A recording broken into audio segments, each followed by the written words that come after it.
Have you ever stopped to wonder how different classes of people spend their money? It's a fascinating topic, isn't it? As we delve into the world of spending habits, we'll explore three distinct classes: the poor, the middle class, and the wealthy. Each of these classes has unique approaches to spending, shaped by their income levels, mindsets, and financial goals. Let's start with the poor. Often, the poor are focused on meeting short-term needs. The immediacy of these needs means that they frequently resort to credit and loans to make necessary purchases.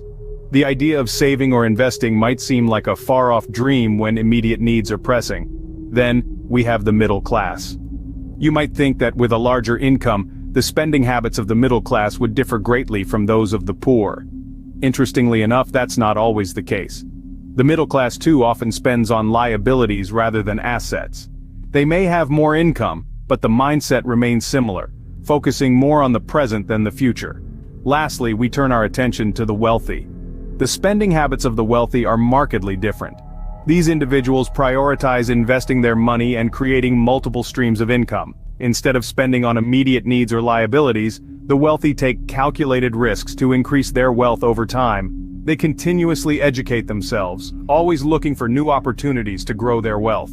So, we see that spending habits vary significantly across different classes. But why does this matter? Let's delve deeper.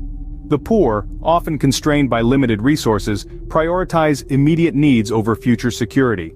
Their financial landscape is dominated by short-term necessities, like food and shelter, which can make it challenging to save or invest for a better tomorrow. This reality, combined with the pervasive culture of instant gratification, often leads to a cycle of debt as individuals rely heavily on credit and loans to meet their basic needs. It becomes a constant game of catch-up, with income being used to pay off debts rather than being put towards savings or investments. This financial approach is not without its consequences. While it may provide temporary solutions, it fails to build a stable financial foundation. Without a focus on long-term financial security, individuals often find themselves in a precarious position, vulnerable to unexpected expenses or income loss. This is not to say that all individuals in lower income brackets follow this pattern. Some manage to break the cycle and prioritize saving and investing. However, it is the exception rather than the rule. As we can see, the spending habits of the poor are primarily geared towards survival, with little room for accumulating wealth. The middle class, often earning more, still share a similar spending pattern with the poor. Despite their larger income, the middle class often finds themselves caught in the cycle of purchasing liabilities rather than assets. Let's take a closer look. A liability, in this context, is something that takes money out of your pocket. This could be a new car that depreciates the moment it rolls out of the dealership, or the latest smartphone that will be outdated in a year. These purchases, while satisfying in the short term, do not contribute to long-term wealth. On the other hand, assets are investments that have the potential to generate income. This could be stocks, real estate, or even a side business. Unfortunately, the middle class tends to prioritize immediate gratification over long-term wealth creation, leading to a focus on liabilities rather than assets. The irony is, the middle class often has the financial resources to invest in assets. However, their spending habits, driven by a desire for social status and the latest consumer goods, prevent them from building wealth. In conclusion, the middle class, while having more financial resources, still struggle with building wealth due to their spending habits. The wealthy, in stark contrast, have a completely different approach to spending. Instead of focusing on immediate needs or short-term wants, the wealthy prioritize investments and assets. They're not just consumers, they're creators, and they use their money as a tool to generate more wealth. They understand that money is not just for spending, but also for making more money.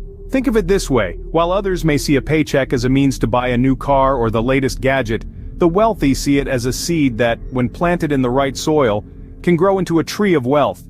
They put their money into stocks, real estate, businesses, or any venture where their money can work for them. This is what we call passive income, and it's a key wealth-building strategy. Creating multiple streams of income is another hallmark of the wealthy. They don't rely on a single source of income, but rather diversify their earnings. This not only increases their overall income but also spreads the risk.